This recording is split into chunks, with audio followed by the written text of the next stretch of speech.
Video अच्छी लगे तो चैनल को लाजमी सब्सक्राइब करें, लाइक करें। सऊदी अरब की सबसे ज़्यादा सरहद किस मुल्क से लगती है? यमन, शाम, इराक, मसर। चैनल को लाजमी सब्सक्राइब करें, लाइक करें और कमेंट करें।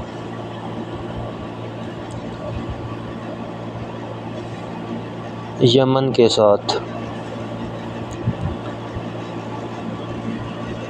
तूफान नूह कितने अरसे तक रहा? ऑप्शन ए 140 दिन, बी 150 दिन, सी 160 दिन, डी 170 दिन तक।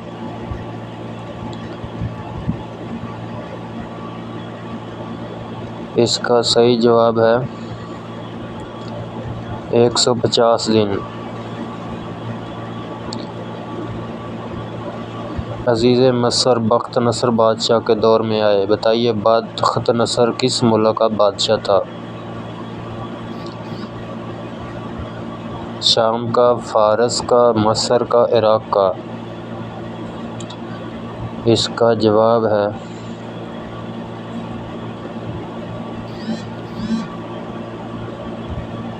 शाम का।